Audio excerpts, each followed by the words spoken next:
Hi, I'm Annie Leonard with The Story of Stuff. Welcome to another episode of The Good Stuff, where we talk to people who are working on solutions to the take-make-waste system that's trashing the planet and threatening our health, our families, and our communities. As I've said before, at The Story of Stuff, we hear all the time from people who want to get involved in working for a cleaner, safer, and more just world, but they don't know how to get started. When it comes to issues of pollution, I think a lot of us are intimidated by all the science involved. How many parts per billion of some specific toxin will shorten our lives, how chemicals in household products harm babies still in the womb, how carbon in the atmosphere produces global warming. We may think our voice doesn't matter unless we're experts in things like neurotoxicity, endocrine disruption, bioaccumulation, or the greenhouse effect. Nothing could be further from the truth.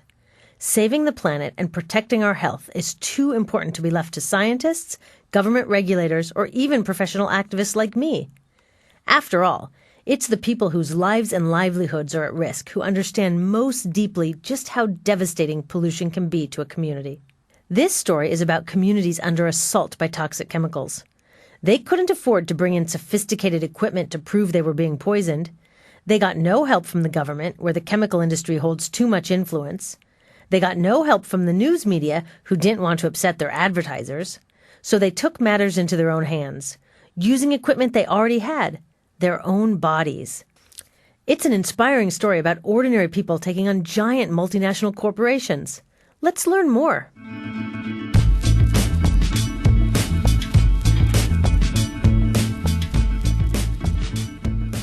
Chennai is a large city on the eastern coast of India. The city and the surrounding region, stretching south to a city called Cuddalore, are home to an astounding number of chemical factories, emitting staggering amounts of toxic pollution.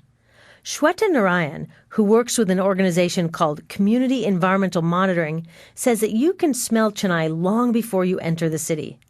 On her recent trip to the United States, I talked with Shweta about the health threats from the chemical factories and how local communities are working to document the problem and push for action. For these communities, survival itself is a big challenge. And then on top of it, when they're being poisoned, when their health is being compromised, when the children are falling sick, to raise their voices or to need to get that support to strengthen their voices against these polluting facilities is a bigger challenge.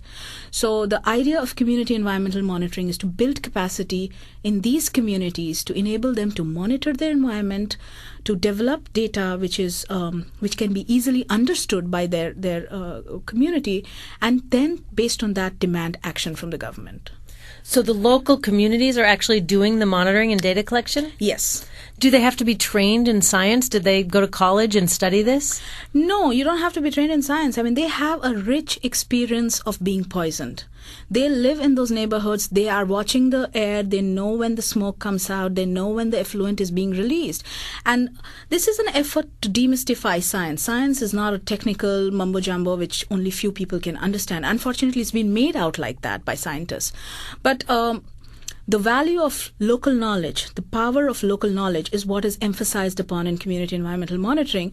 So documenting your instances of pollution rather than just stories like there was a bad smell and I felt nauseous, instead of saying that, you scientifically or in a methodical manner, you document it saying, this is the date, this is the time, this was the wind direction, I got a rotten odor kind of odor, this is the suspected source of this odor, and my child was sick and I had to take my child to the hospital.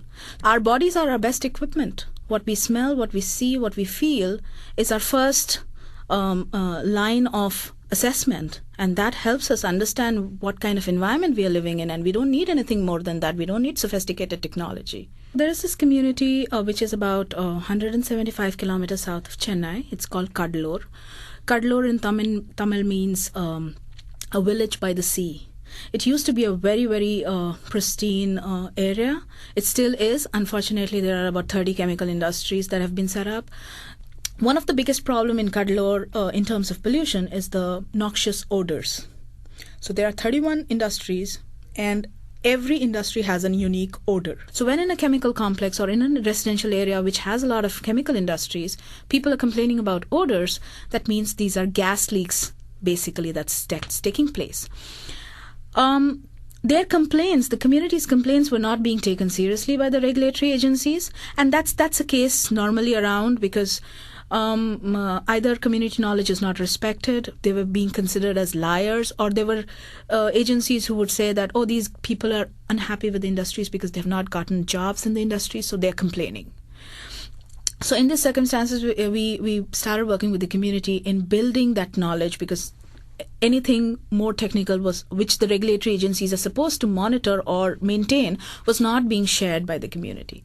And this was also an effort to develop their own experience into evidences. That's when we started figuring out as to what would be the best way of getting that information. One, accessing the existing information, but also the rich knowledge that people have in terms of being poisoned. How do you develop that for people to understand the extent of harm that was being caused? So the most natural thing that came to us because of the odor and how prominent it was, and it's, when I'm talking about odor, it's extremely noxious odor. For me to work in the community, because I was from outside and had never seen something like this, it was very difficult. And I still cannot imagine how people can live over there. I've fainted a couple of times when I have been there because of the how intense the odorous emissions were.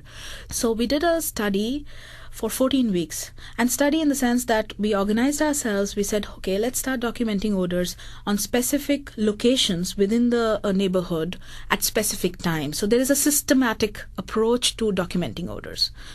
And over 14 weeks, we documented about 283 incidents of odor. And out of which 256 incidents were extremely intense odors. Intense odors means like something that you're not able to breathe.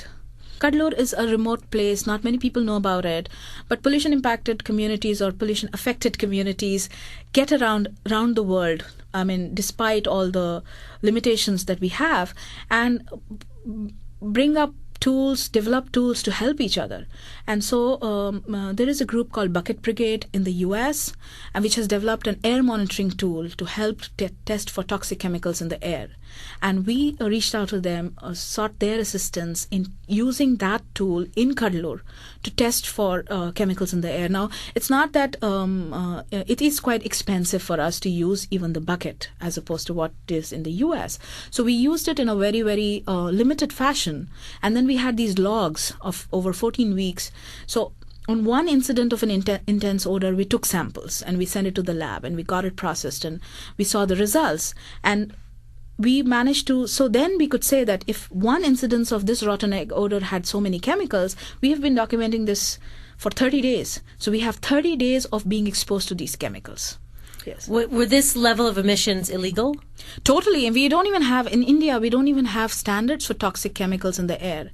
And some of the levels that we found, especially of cancer-causing chemicals, was 20 to 30,000 times above US EPA prescribed levels. So it was just unbelievable numbers that we were getting. When you took it to the industries, what did they say? Denied.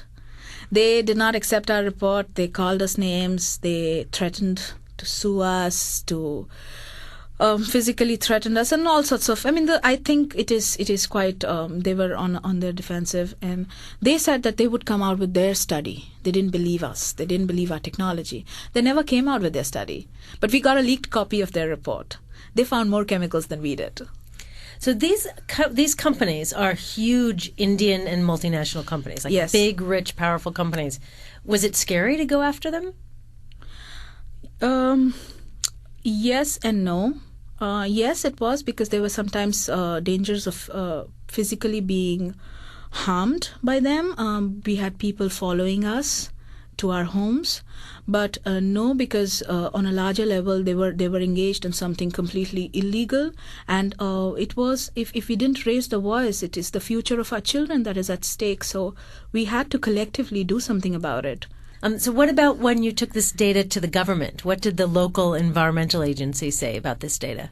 Again, the first response was denial and not believing us, and they commissioned their own study. What did their study say?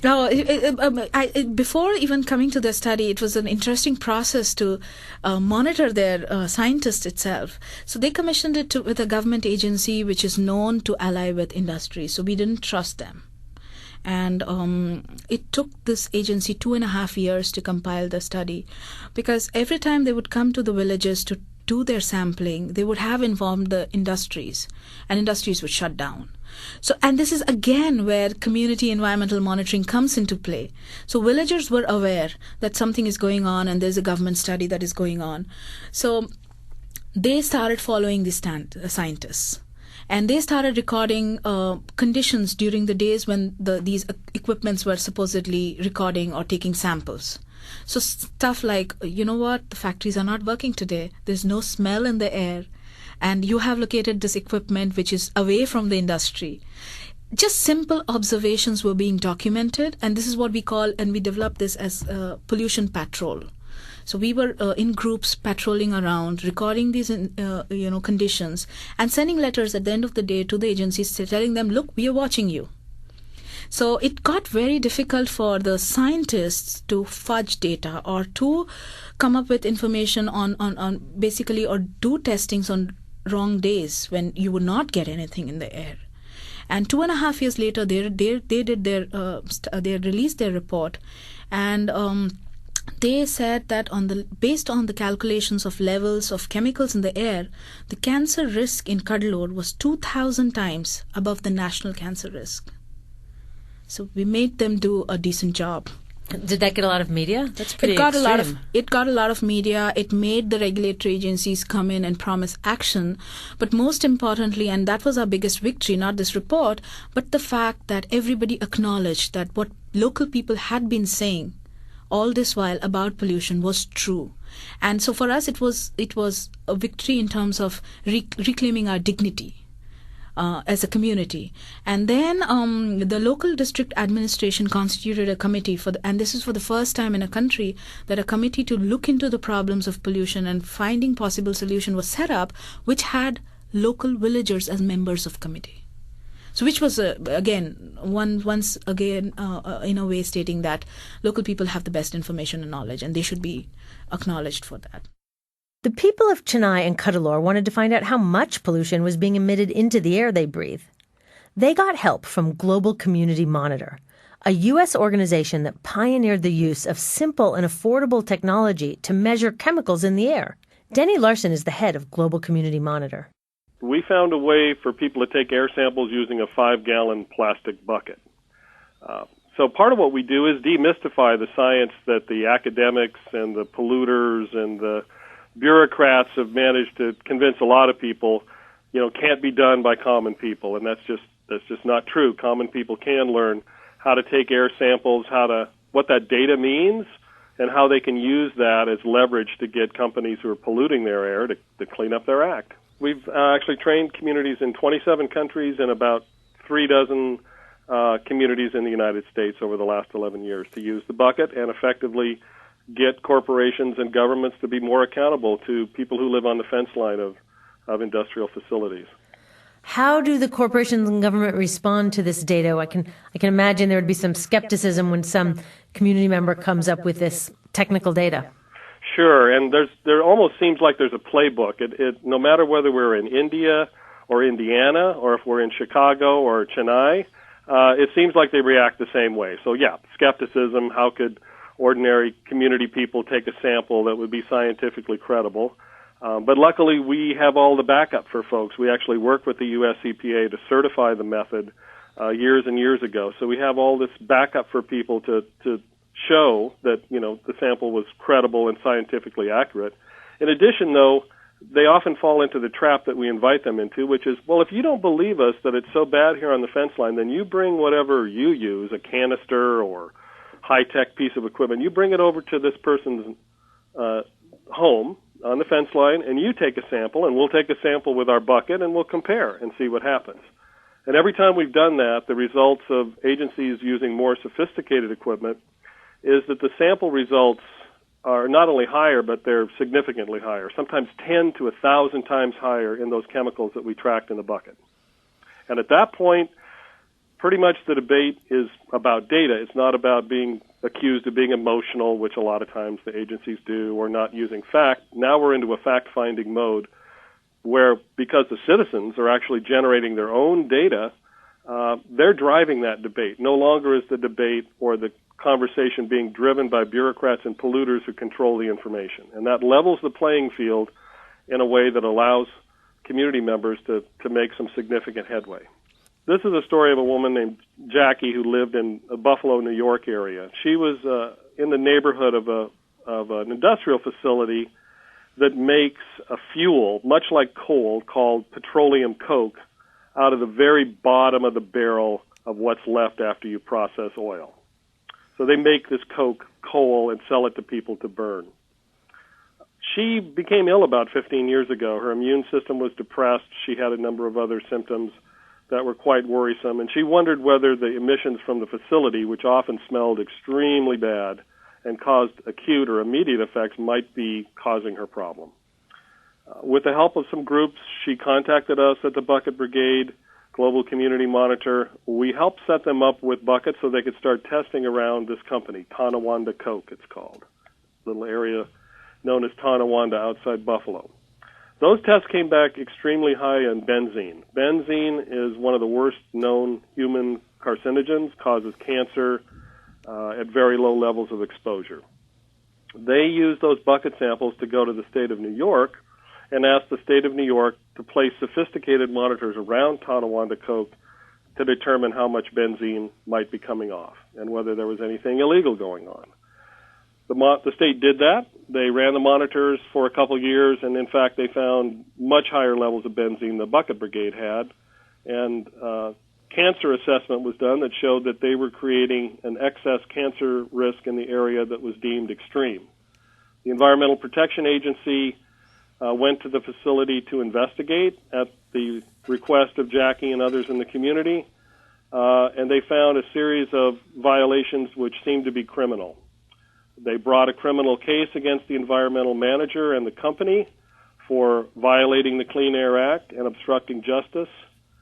And yesterday in court in Buffalo, New York, the manager and the company were found guilty of violating the Clean Air Act, and the environmental manager faces a jail term of up to 75 years.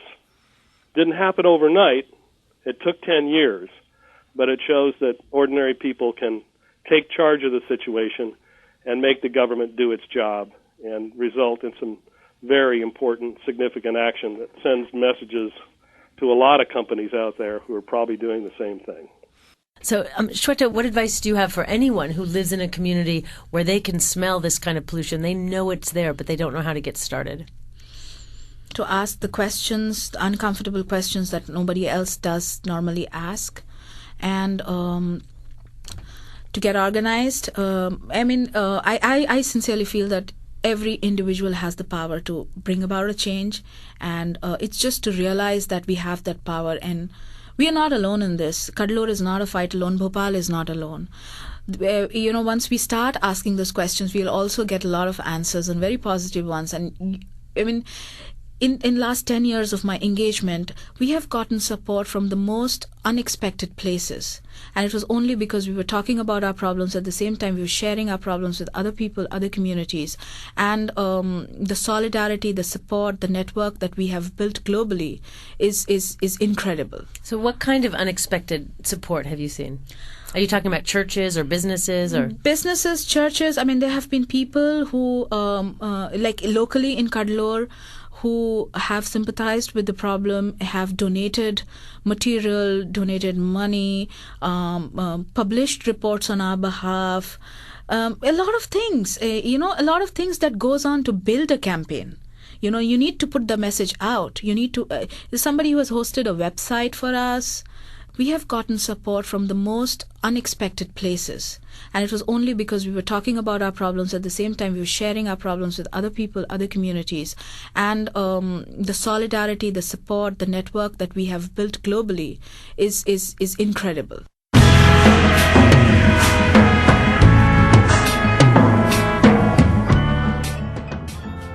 Global Community Monitor has worked with dozens of communities, from the Cancer Alley chemical corridor along the U.S. Gulf Coast to South Africa, the Philippines, and Kazakhstan.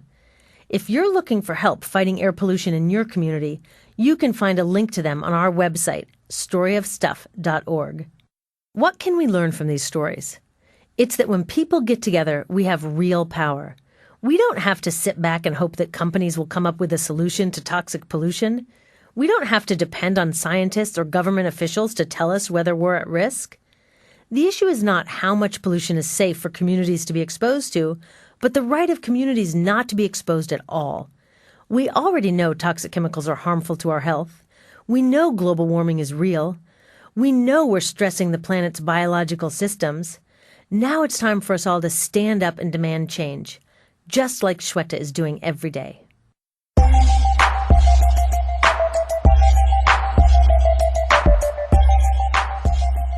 That's it for this episode of The Good Stuff.